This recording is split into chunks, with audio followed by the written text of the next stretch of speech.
আসসালামু আলাইকুম প্রিয় শিক্ষার্থীবৃন্দ, আশা করি সবাই ভালো আছো, সুস্থ আছো এবং নিরাপদে আছো। বিএসএস অনার্স দ্বিতীয় বর্ষের ইন্টারমিডিয়েট ব্যষ্টিক অর্থনীতি ক্লাসে সবাইকে স্বাগত। আজকে আমরা উৎপাদন তত্ত্ব অর্থাৎ পঞ্চম অধ্যায় থেকে কিছু গুরুত্বপূর্ণ ক্লাস, অর্থাৎ এটা হচ্ছে পঞ্চম অধ্যায়ের দ্বিতীয় ক্লাস। আমরা গত ক্লাসে পঞ্চম অধ্যায়ের থেকে আমরা উৎপাদন কি এবং স্থির ও পরিবর্তনীয় উপাদান নিয়ে আমরা আলোচনা করেছি। আজকে আমরা স্বল্প ও দীর্ঘকালীন উৎপাদন অপেক্ষক নিয়ে আমরা আলোচনা করব। সাথে সাথে আমরা মোট উৎপাদন, গড় উৎপাদন এবং প্রান্তিক উৎপাদন এই বিষয়গুলো সম্পর্কে আমরা ধারণা নিব। প্রথম প্রশ্ন হচ্ছে, স্বল্প ও দীর্ঘকালীন উৎপাদন অপেক্ষক কি? আসলে অর্থনীতিতে স্বল্পকাল এবং দীর্ঘকাল কোনো নির্দিষ্ট সময়কে বোঝায় না। অর্থনীতির বিভিন্ন ক্ষেত্রে এই স্বল্পকালীন এবং দীর্ঘকালীন এই বিষয়টি আলোচনা করা হয়। তো আমরা উৎপাদন অপেক্ষকের ক্ষেত্রে স্বল্প ও দীর্ঘকাল কি আমরা সেটা জানার চেষ্টা করব। এখন প্রথম প্রশ্ন হচ্ছে, স্বল্পকালীন উৎপাদন অপেক্ষক কি? উৎপাদন কার্য পরিচালনায় সকল উপাদানের পরিবর্তন সাধন করা সম্ভব না হলে, অর্থাৎ স্থির উপাদান থাকলে তাকে স্বল্পকালীন উৎপাদন অপেক্ষক বলে। আমরা গত ক্লাসে উৎপাদন অপেক্ষক আলোচনা করেছিলাম কিউ ইকুয়াল ফাংশন অফ এল কে। এখানে কিউ হচ্ছে উৎপাদন, এল হচ্ছে শ্রম, কে হচ্ছে মূলধন। আমরা জানি উৎপাদন কাজ পরিচালনা করতে গেলে আমরা যখন উৎপাদন বাড়াবো বা কমাবো তখন শ্রম এবং মূলধন অর্থাৎ উৎপাদনের উপকরণগুলোকে আমরা পরিবর্তন করতে হবে। আমরা যদি বেশি শ্রমিক নিয়োগ করি সেক্ষেত্রে উৎপাদন বেশি হবে, আবার যদি বেশি মূলধন নিয়োগ করি সেক্ষেত্রে উৎপাদন বেশি হবে। আবার একইভাবে শ্রম এবং মূলধনের পরিমাণ যদি আমি কমাই সেক্ষেত্রে উৎপাদন কমবে। এই যে উৎপাদনের উপকরণগুলোর সাথে উৎপাদনের যে সম্পর্ক সেটা হচ্ছে উৎপাদন অপেক্ষক। এখন এই যে উৎপাদনের উপকরণগুলোর মধ্যে যদি আমার স্থির উপাদান সাথে সাথে পরিবর্তনশীল উপাদান দুই রকমের উপাদানই থাকে, সেই ধরনের উৎপাদন অপেক্ষককে আমরা বলবো স্বল্পকালীন উৎপাদন অপেক্ষক। অর্থাৎ আমি আবারও বিষয়টা বলতেছি, যেখানে উৎপাদন অপেক্ষকে পরিবর্তনশীল উপকরণের সাথে স্থির উপকরণ বিদ্যমান থাকে, এই ধরনের উৎপাদন অপেক্ষককে স্বল্পকালীন উৎপাদন অপেক্ষক বলা হয়। অর্থাৎ যেই সময়ে উৎপাদনের উপকরণগুলো সবগুলোই একসাথে পরিবর্তন করা সম্ভব হয় না তাকে স্বল্পকালীন উৎপাদন অপেক্ষক বলা হয়। এখানে আমি একটা উৎপাদন অপেক্ষক লিখেছি কিউ ইকুয়াল ফাংশন অফ এল কে বার। এখানে কিউ হচ্ছে উৎপাদন, এল হচ্ছে শ্রম, কে হচ্ছে মূলধন। এখানে আমি এল এবং কে এই দুইটার বিষয় হচ্ছে আমার উৎপাদনের উপকরণ। এখানে কে এর উপরে একটা বার চিহ্ন আছে, অর্থাৎ এই বার চিহ্ন দ্বারা আমি বুঝিয়েছি কে উৎপাদনের উপকরণ হিসাবে এখানে স্থির, অর্থাৎ মূলধন পরিবর্তন করা সম্ভব হয়নি। যে সময় এই সময়টায় আমরা উৎপাদনের উপকরণ মূলধনকে পরিবর্তন করা সম্ভব হয়নি, কিন্তু এল অবশ্যই পরিবর্তনশীল উপকরণ, অর্থাৎ এলকে পরিবর্তন করা হয়েছে।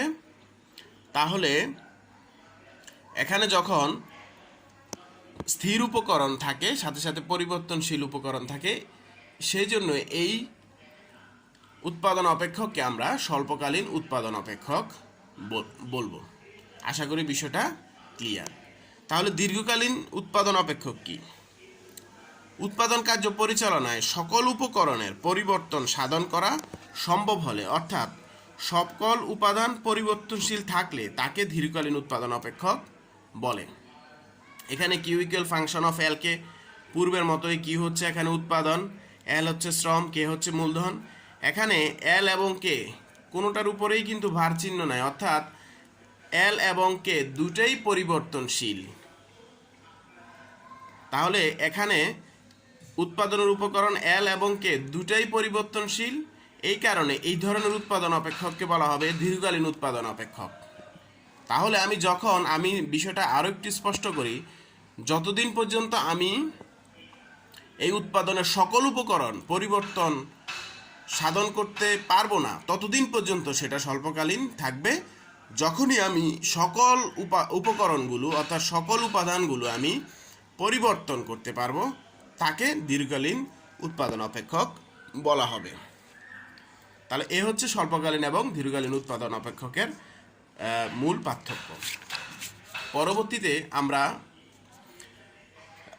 উৎপাদন অধ্যায়ের কিছু গুরুত্বপূর্ণ বিষয় সম্পর্কে আমরা জানব। যেমন এখানে লেখা আছে মোট উৎপাদন, গড় উৎপাদন এবং প্রান্তিক উৎপাদন। এই ধারণাগুলো অনেক বেশি ইম্পর্ট্যান্ট। তাহলে মোট উৎপাদন কি? উৎপাদন ক্ষেত্রে কোনো উপকরণের বিভিন্ন একক নিয়োগ করে যেই বস্তুগত উৎপাদন পাওয়া যায় তার যোগফলকে মোট উৎপাদন বলা হয়। যেমন কিউ ইকুয়াল ফাংশন অফ এল কে এল, এখানে কিউ হচ্ছে উৎপাদন, এল হচ্ছে শ্রম। তাহলে এই যে আমি শ্রমের বিভিন্ন একক নিয়োগ করে যে বস্তুগত উৎপাদন পাওয়া যাবে তার সমষ্টি হচ্ছে মোট উৎপাদন। মোট উৎপাদনকে আমরা টোটাল প্রোডাকশন বলি, সংক্ষেপে আমরা টিপি বলি। টিপি দ্বারা প্রকাশ করা হয়। যেমন আমি এখানে শুধু শ্রম উৎপাদন করে নিয়োগ করে আমি উৎপাদন কাজ পরিচালনা করব। এক্ষেত্রে শ্রমের প্রথম, দ্বিতীয়, তৃতীয়, চতুর্থ এভাবে আমি যত একক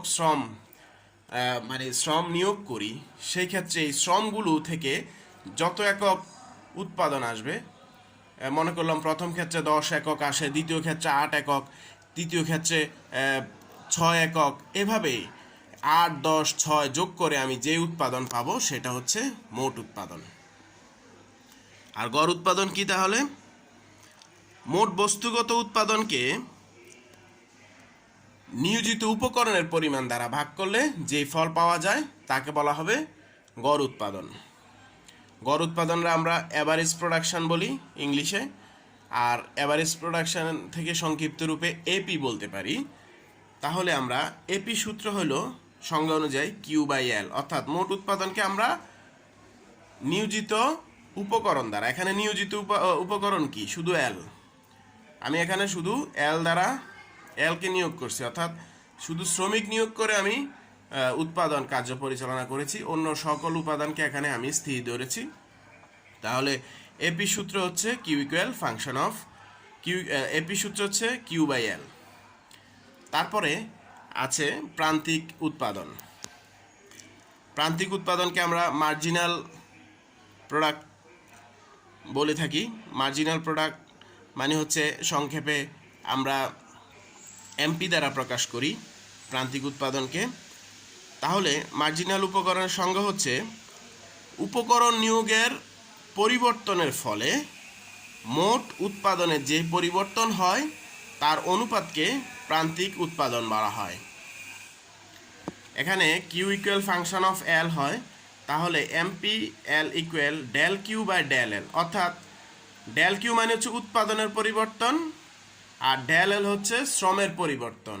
আমি একটা উদাহরণের সাহায্যে বিষয়টাকে স্পষ্ট করি। যেমন মনে করো আমরা 10 একক শ্রমিক নিয়োগ করলাম। 10 একক শ্রমিক থেকে আমার উৎপাদন আসে 100 একক। পরবর্তীতে আমি আরও 1 একক অতিরিক্ত শ্রমিক নিয়োগ করলাম। আরও 1 একক অতিরিক্ত শ্রমিক নিয়োগের ফলে আমার মোট উৎপাদন আসে 108 একক। তাহলে আমি যখন 10 একক শ্রমিক নিয়োগ করেছি, মোট উৎপাদন কত ছিল? 100 একক। আর আমি যখন আরও 1 একক বেশি মানে নিয়োজিত করেছি, অর্থাৎ 11 একক শ্রমিক নিয়োগ করেছি, তখন আমার উৎপাদন আসে 108 একক। সেক্ষেত্রে তাহলে উৎপাদনের পরিবর্তন কত? আগে উৎপাদন ছিল 100, এখন হচ্ছে 108। তাহলে 108 থেকে যদি আমি 100 বিয়োগ করি তাহলে থাকবে শুধু 8। আর শ্রমিক প্রথমে ছিল 10, পরবর্তীতে হচ্ছে 11। আমি যদি 11 থেকে 10 বিয়োগ করি সেক্ষেত্রে থাকবে 1। তাহলে আমি 8কে 1 দ্বারা ভাগ করব, অর্থাৎ del Q by del L. Del Q মানে হচ্ছে এখানে 8 আর ডেল এল হচ্ছে এখানে 1। তাহলে আমার প্রান্তিক উৎপাদন হচ্ছে 8 একক। এভাবে শুধু যে উপকরণের পরিমাণ আমি বৃদ্ধি করেই প্রান্তিক উৎপাদন পাবো সেটা না, আমি এখানে উপকরণ ব্যবহার হ্রাসও করতে পারি। আমি যদি 10 এককের পরিবর্তে আমি যদি 1 একক ছাঁটাই করে 9 একক শ্রমিক নিয়োগ করি, সেক্ষেত্রে উৎপাদন যদি হ্রাস পায়, সে যে হ্রাস যে অংশটুকু পরিবর্তন হয়েছে উৎপাদনের, সেটা দিয়ে আমি পরিবর্তনীয় শ্রমিক দ্বারা আমি ভাগ করলে আমার প্রান্তিক উৎপাদন পাওয়া যাবে। অর্থাৎ এভাবেও সংজ্ঞাটা বলা যায়। প্রান্তিকের সংজ্ঞাটা এরকমও হতে পারে। প্রান্তিক উৎপাদনের সংজ্ঞাটা যে 1 একক অতিরিক্ত শ্রমিক নিয়োগ বা হ্রাসের ফলে মোট উৎপাদনের যে পরিবর্তন হয় সেটাই হচ্ছে প্রান্তিক উৎপাদন। তাহলে আমরা আজকে পঞ্চম অধ্যায়ের 2য় ক্লাসে আমি স্বল্পকালীন ও দীর্ঘকালীন উৎপাদন অপেক্ষক নিয়ে আলোচনা করেছি। মোট উৎপাদন, গড় উৎপাদন, প্রান্তিক উৎপাদন, এই 3টি বিষয় নিয়ে আমরা আলোচনা করেছি।